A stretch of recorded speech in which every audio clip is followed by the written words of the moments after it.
Una noche helada, una mujer atrapada en medio de la nada, y un hombre que emerge entre la nieve, con un pasado que nadie se atreve a contar.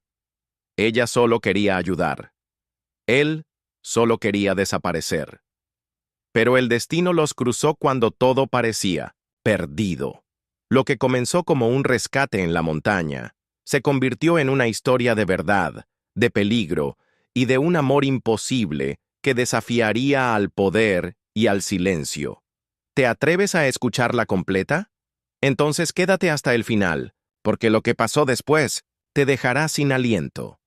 Y antes de comenzar, recuerda suscribirte al canal, activar la campanita y dejar tu like si te gustan las historias reales, intensas y llenas de emoción. Tu apoyo nos permite seguir compartiendo relatos que merecen ser contados. Ahora sí, prepárate, porque esta historia no es solo de nieve, es de fuego escondido bajo el hielo.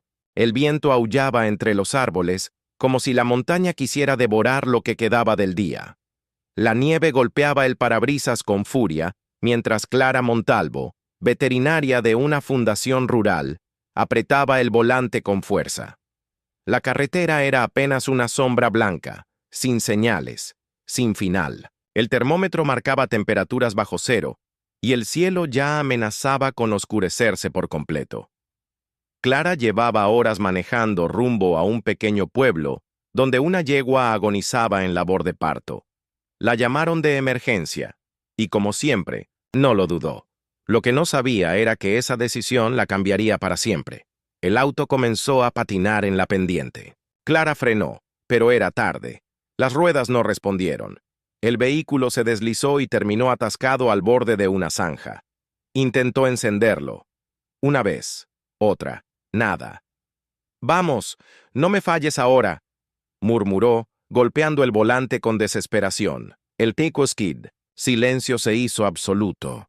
Solo el golpeteo de la nieve y el rugido distante del viento acompañaban su respiración entrecortada. El celular no tenía señal. Estaba atrapada, sola, en medio de una tormenta blanca. Buscó una manta en el asiento trasero y se cubrió lo mejor que pudo. El frío empezaba a adormecerle los dedos. Las pestañas se le congelaban. Cada minuto parecía más largo.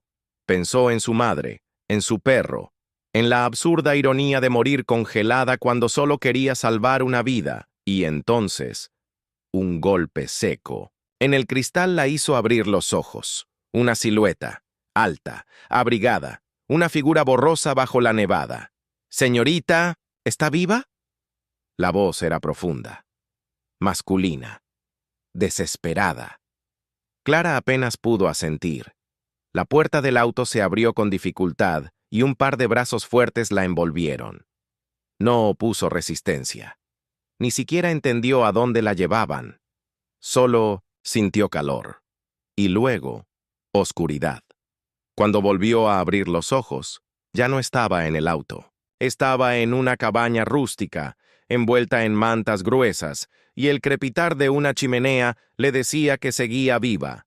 Frente a ella, un hombre con barba y mirada grave la observaba en silencio. «Estás a salvo», dijo él, ofreciéndole una taza humeante. «Te encontré justo a tiempo». Ella no lo sabía aún.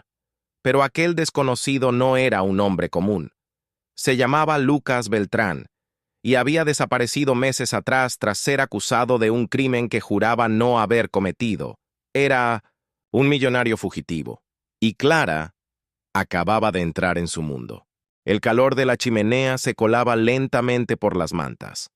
Clara abrió los ojos con dificultad. Tardó unos segundos en recordar dónde estaba, o quién era siquiera. La madera crujía, el fuego chispeaba, y a unos metros de ella, aquel hombre la observaba en silencio con una taza entre las manos. «Tranquila, ya pasó lo peor», dijo con voz baja como si temiera quebrar algo. Clara intentó incorporarse. El cuerpo le pesaba y el frío aún le dolía en los huesos. «¿Dónde estoy?» «En mi refugio, a varias horas del pueblo más cercano.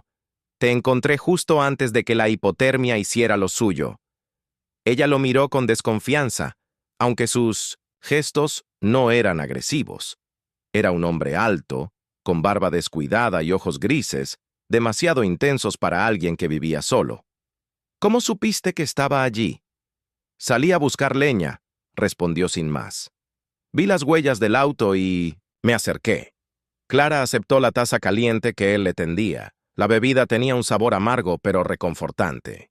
Mientras bebía, observó la cabaña. Paredes de troncos, una estufa de hierro, muebles antiguos y nada que indicara una vida social activa. Era como un escondite, y eso la inquietó. ¿Vives solo aquí? Sí. ¿Siempre? El hombre no respondió. De inmediato. Sus ojos la estudiaban como si midiera el riesgo de cada palabra. Últimamente sí. El silencio volvió a instalarse entre ellos. Solo se escuchaba el fuego, el viento afuera y el golpeteo de la nieve en las ventanas. Clara intentaba ordenar sus ideas, pero una pregunta se le clavaba como una espina. ¿Cuál es tu nombre? Hubo una pausa. Lucas. Solo Lucas, sin apellidos, sin historias. Clara sintió una incomodidad repentina. Algo no encajaba, pero por el momento no tenía otra opción. Él le había salvado la vida, y hasta que pudiera salir de allí, tendría que confiar, o al menos fingirlo. Lucas, por su parte, sabía que aquella mujer no era como las demás. Su mirada era directa. No le tenía miedo, pero tampoco confiaba en él. Y eso, en cierto modo, lo tranquilizaba. Porque si algo había aprendido en su vida anterior, es que la confianza a ciegas solía costar caro. Los días siguientes pasaron con lentitud. Afuera, la tormenta continuaba, obligándolos a permanecer dentro de la cabaña. Clara se recuperaba poco a poco. Dormía mucho, comía lo justo, observaba y pensaba. Lucas, por su parte, evitaba hablar demasiado. Se limitaba a tareas básicas: cortar leña, cocinar sopas simples, revisar las trampas en el bosque. ¿Siempre vives así?, preguntó ella una tarde, mientras él avivaba el fuego con un palo de hierro. Desde hace un tiempo, respondió sin mirarla. ¿Qué pasó?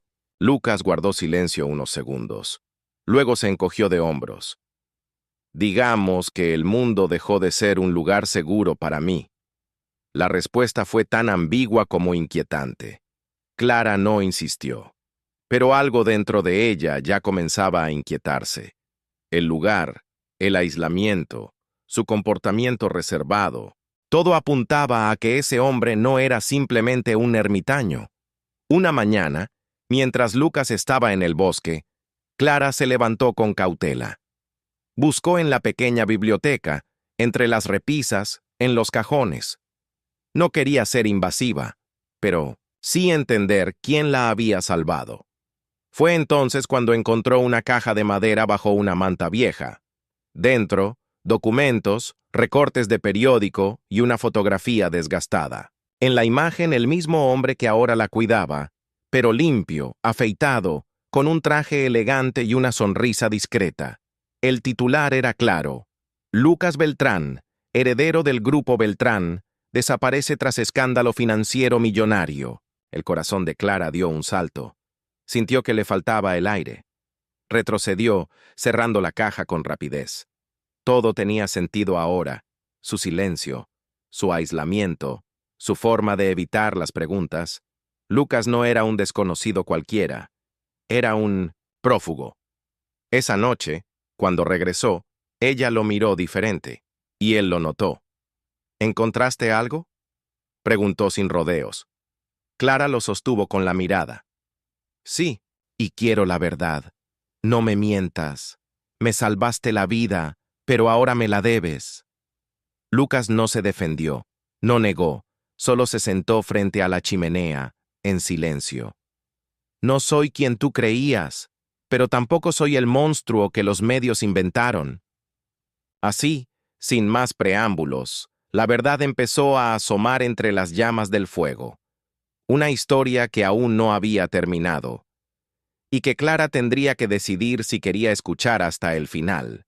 La chimenea crepitaba con lentitud. Afuera, la nieve seguía cayendo en silencio. Adentro, el aire estaba cargado.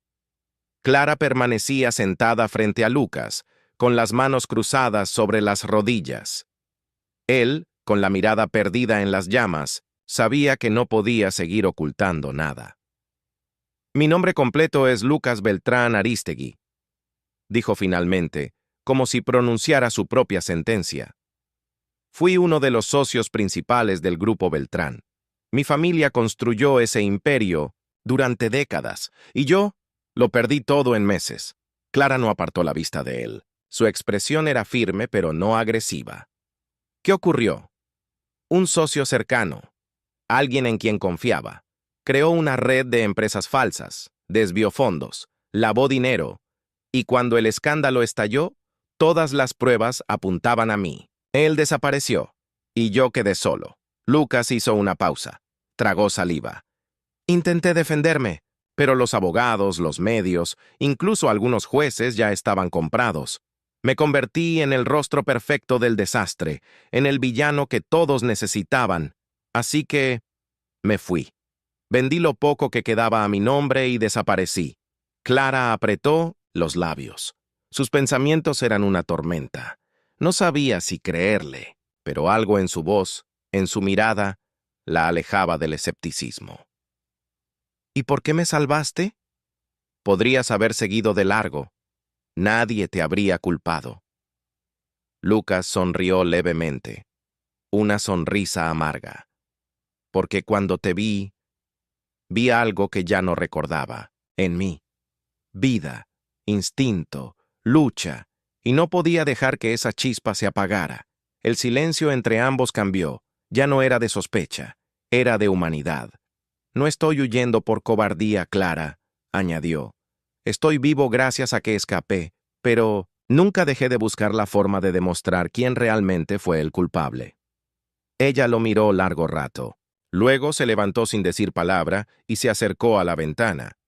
El bosque se extendía como un océano blanco, y por primera vez en días no sintió miedo, porque entendía lo que él escondía. No era un criminal, era un hombre roto. Y aunque no lo supiera aún, Clara también estaba rota. Y tal vez, solo tal vez, dos almas rotas podían empezar a sanar juntas. La nieve había dado una tregua, pero el frío seguía reinando. Clara despertó temprano, sola en la habitación de la cabaña. Se vistió en silencio, salió al comedor y encontró a Lucas preparando café. La escena era casi doméstica, si no fuera por el peso de lo no dicho entre ellos. «¿Dormiste bien?», dijo él sin levantar la vista. «Sí, aunque no dejé de pensar en lo que me contaste». Lucas sirvió 2 tazas. Se acercó a la mesa, se sentó frente a ella. «¿Y qué? ¿Decidiste?» Clara lo miró fijamente. «Que no sé si eres culpable o no, pero sí sé que alguien que salva a una desconocida en medio de una tormenta no puede ser un monstruo». Él bajó la cabeza. Sus dedos jugaban con la taza caliente. «No espero que me creas. Solo quería que supieras la verdad». El silencio volvió a instalarse, pero esta vez era más humano, más íntimo.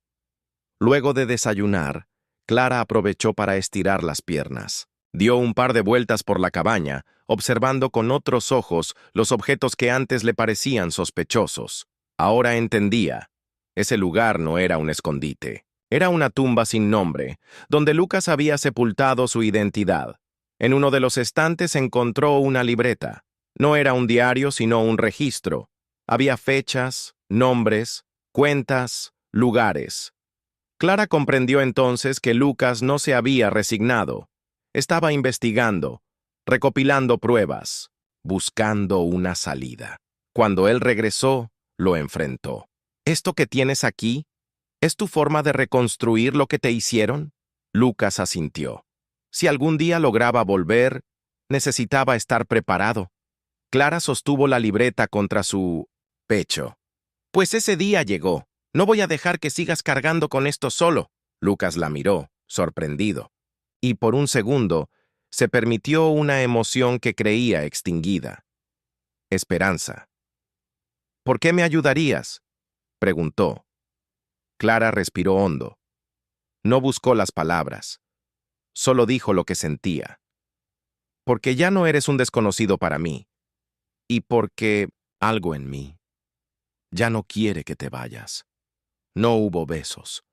No hubo promesas. Pero algo cambió en ese instante. Algo invisible, profundo, irreversible. La tormenta entre ellos había cesado. Lo que venía ahora era la lucha por la verdad. Y quizás, también por el amor. La calma de la montaña era engañosa. Clara lo sintió primero. Una sensación extraña, como si los árboles susurraran que algo estaba por llegar. Lucas también estaba inquieto. Pasaba más tiempo afuera, inspeccionando el terreno, observando los alrededores. Una mañana, al regresar con leña, entró con el rostro tenso. Hay huellas cerca del arroyo. No son animales. Clara lo miró con el corazón encogido. ¿Alguien más está aquí? Posiblemente. Y no es casualidad. Lucas se acercó a la ventana y corrió ligeramente la cortina. Su voz se volvió más grave, más seca. Si son quienes, creo, no estamos a salvo. ¿Quiénes?, preguntó Clara, con el miedo creciendo en su pecho. Cazadores de recompensas. Mercenarios que trabajan para limpiar los rastros de quienes me hundieron. Me han seguido antes. No dejarán que vuelva a la luz. El silencio se hizo insoportable. Clara caminó hacia la mesa y colocó las manos sobre ella. Tenemos que salir de aquí. Ya. Lucas asintió. Sacó una mochila vieja. Comenzó a guardar documentos. Un pequeño mapa, algo de comida. Hay un sendero oculto detrás del cerro. Nos llevará hasta una vieja carretera. Si llegamos allí, podemos tomar transporte hasta la ciudad más cercana. ¿Y luego? Barcelona. Allí vive alguien que podría ayudarnos. Mi ex asistente. Si aún está vivo, tiene pruebas que podrían limpiar mi nombre. Antes de que pudieran salir, escucharon un motor a lo lejos. Clara se asomó por la rendija. Una camioneta, oscura, avanzaba lentamente por el camino nevado. Dos hombres bajaron, armados. No llevaban uniformes. Nos encontraron, susurró Lucas. ¿Qué hacemos? Él la tomó de los brazos. La miró a los ojos. Escucha, si me atrapan, no pelees. Corre. Tú puedes llegar a la verdad incluso sin mí. No digas eso, susurró ella con los ojos llenos de lágrimas. No pienso dejarte. Lucas tragó saliva. Apoyó su frente contra la de ella por un breve instante. Un gesto cargado de todo lo que no podían decir. Entonces, salgamos juntos. Y así, con el corazón acelerado y la nieve cubriéndoles los pies, escaparon por la parte trasera. No miraron atrás. Solo corrían, sabiendo que el mundo que los había roto. Ahora los quería silenciar. Pero esta vez, no pensaban callar. Los árboles se alzaban como centinelas oscuros, mientras Clara y Lucas corrían entre la nieve. El aire era helado, cortante, pero el miedo los impulsaba.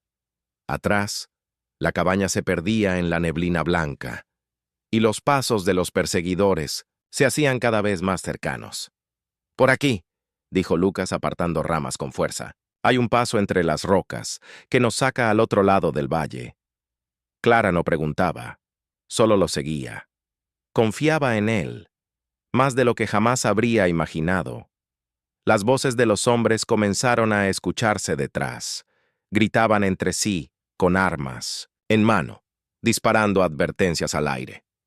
Uno de ellos llegó a verlos. Clara lo sintió. Se agachó justo a tiempo cuando una bala silbó sobre su cabeza. ¡Más rápido!, gritó Lucas, tomando su mano. Corrieron sin mirar atrás.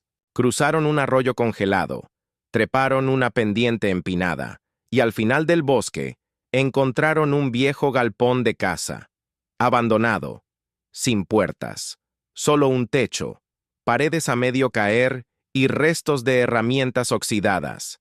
Se refugiaron allí, respirando, con dificultad. El corazón les latía en los oídos. ¿Estás bien?, preguntó Lucas, tocándole el rostro. Sí, solo necesito... Un segundo, respondió Clara con los ojos empañados por el esfuerzo.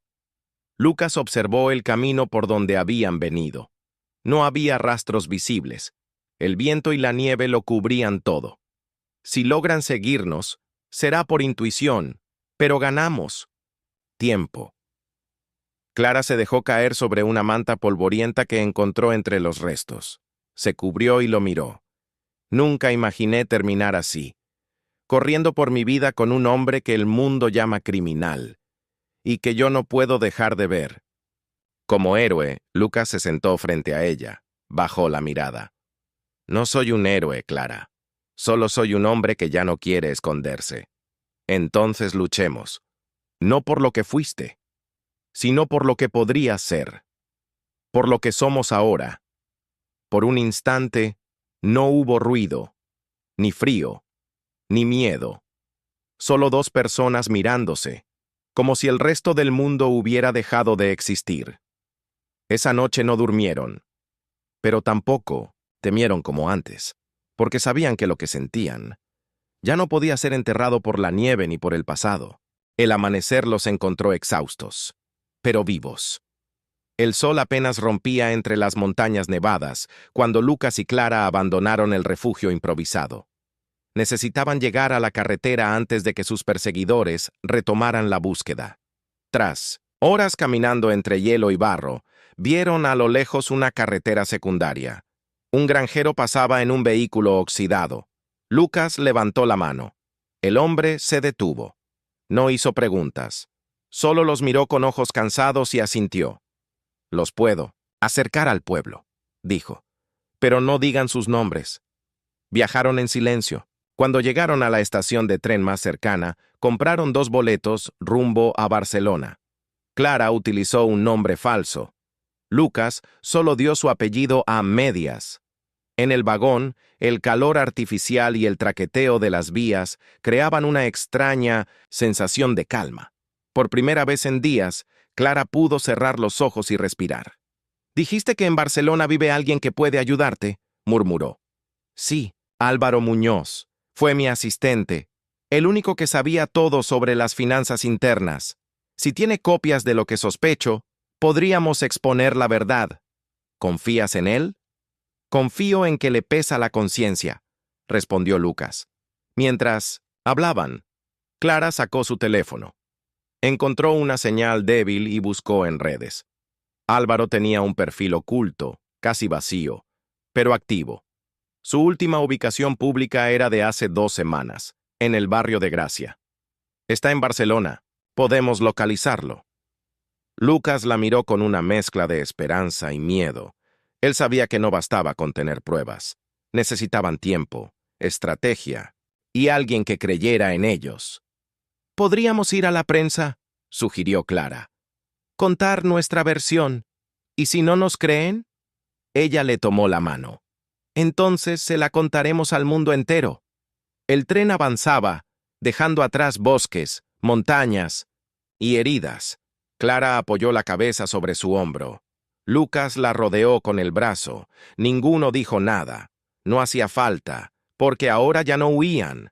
Iban en busca de algo más grande que ellos: justicia. Barcelona los recibió con lluvia.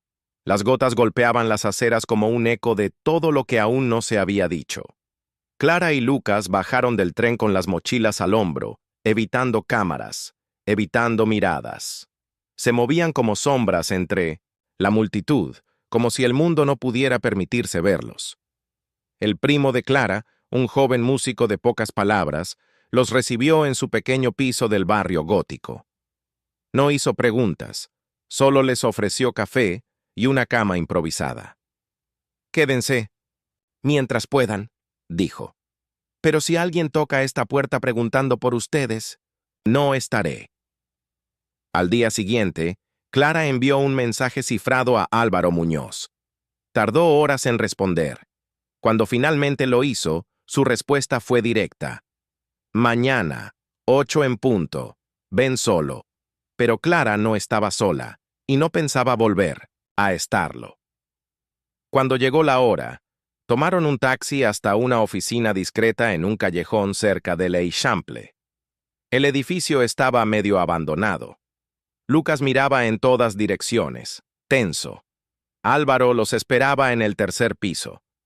Su rostro había cambiado, más delgado, más cansado, más viejo de lo que recordaba.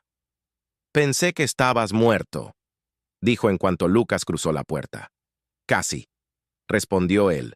Álvaro cerró las cortinas, encendió una lámpara y sacó una caja metálica del fondo de un armario. «Guardé esto durante meses. Me amenazaron. Me siguieron. Me escondí. Pero nunca lo destruí. Algo me decía que volverías». Dentro de la caja había varios pendrives, documentos sellados, copias de correos electrónicos, nombres. Clara se inclinó sobre la mesa. Su corazón latía con fuerza. Allí estaban las cuentas falsas, las firmas adulteradas, las transferencias sospechosas. Todo.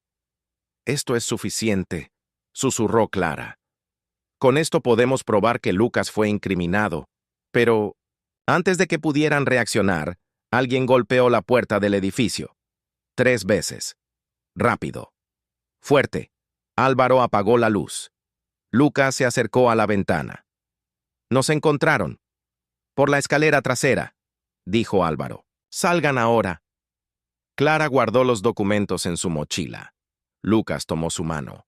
Salieron por una puerta lateral, bajaron por una escalera oxidada y se perdieron entre callejones. La ciudad rugía a su alrededor, pero ellos no eran parte de ella. No aún. Eran la grieta que venía a romper el silencio, y ahora, con la verdad en sus manos, no pensaban esconderse más. Esa noche, Clara y Lucas se escondieron en el sótano de un viejo taller cerrado por remodelación. Dormían sobre cartones, cubiertos con mantas prestadas, con el sonido lejano de los trenes atravesando la ciudad.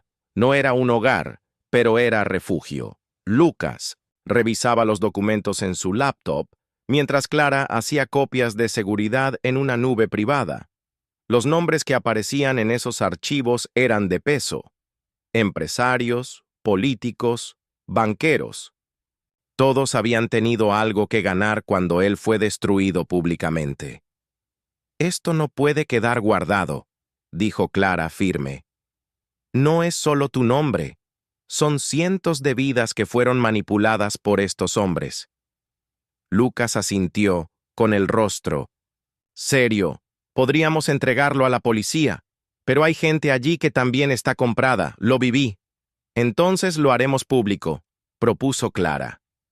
«Hablaremos con la prensa, y si no quieren escucharnos, hablaremos directamente a la gente». Esa misma madrugada contactaron con una periodista independiente, Elena Baeza, conocida por su integridad y valentía. Lucas envió un mensaje cifrado con una muestra de los archivos. La respuesta llegó en minutos. «Nos vemos mañana. Parque del Clot. Sin teléfonos, sin escoltas, solo verdad». Cuando amaneció, Clara y Lucas caminaron entre la neblina hasta el lugar indicado. Elena los esperaba sentada en una banca, con una bufanda roja y una libreta de notas. «Tienen 10 minutos», dijo al verlos, «y más vale que lo que traigan valga la pena». Lucas habló con claridad. Clara mostró los documentos. Elena no interrumpió. Escuchaba con los ojos muy abiertos y los dedos temblorosos. Cuando terminaron, guardó todo en su bolso. «Esto va a explotar», dijo. «Y ustedes deben estar preparados, no solo para que los busquen, sino para que los quieran silenciar de verdad». Esa misma tarde, un video apareció en redes. Clara narrando el caso, mostrando fragmentos de las pruebas, exponiendo nombres con voz firme y rostro sereno. En menos de 24 horas, el contenido se volvió viral. Lucas Beltrán ya no era un fugitivo, ahora era un hombre que regresaba a recuperar su verdad.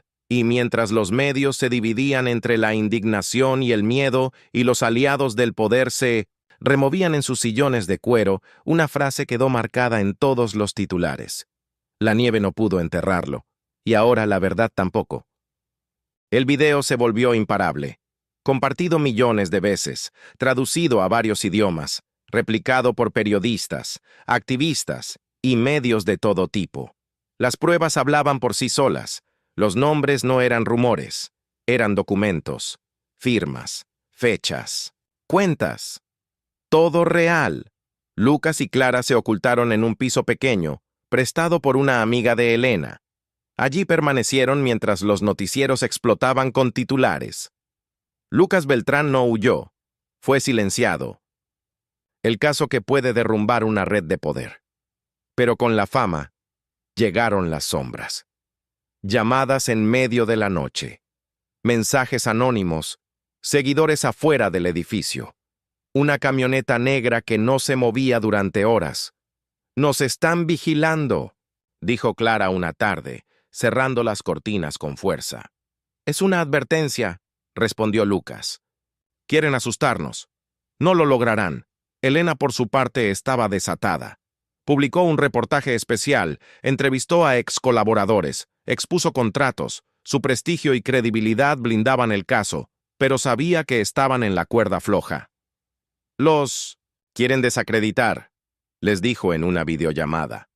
«Les inventarán historias, les buscarán errores, o les ofrecerán dinero. Mucho. Prepárense». Clara sostuvo la mano de Lucas esa noche más fuerte que nunca.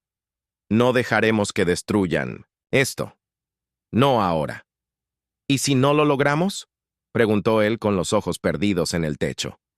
«Entonces habremos muerto diciendo la verdad, y eso ya es victoria». Días después, la fiscalía abrió una investigación formal. El escándalo era demasiado grande para ignorarlo. Se congelaron cuentas, se pidieron citaciones. Algunos empresarios huyeron del país. Otros, presionados por la opinión pública, comenzaron a hablar. Y entonces llegó lo impensable. Una orden oficial. Lucas Beltrán debía presentarse ante la justicia, no como acusado, sino como testigo clave. Cuando recibió el documento, no tembló, solo respiró hondo. Después de tanto correr, de tanto callar, de tanto esconderse, iba a hablar frente a un juez, iba a decirlo todo, cara a cara con el sistema, con el mundo y con su propio pasado. El tribunal estaba lleno. Cámaras, periodistas, flashes. Lucas Beltrán entró por la puerta principal, con el rostro sereno, acompañado de Clara. Ya no era un fugitivo. No era un rumor. Era un hombre que volvía de entre las cenizas. Subió al estrado y declaró durante horas. Habló con claridad, sin rencor. Expuso nombres, fechas, documentos. Cada palabra suya era un clavo más en el ataúd de los que lo traicionaron. Clara lo miraba desde la banca, con los ojos húmedos. Había estado con él en la nieve, en la huida, en el miedo, y ahora también en la verdad. La justicia fue lenta, pero llegó. Varios empresarios fueron detenidos. Otros huyeron. Algunos intentaron negociar, pero la presión social ya era insoportable. Lucas fue absuelto oficialmente.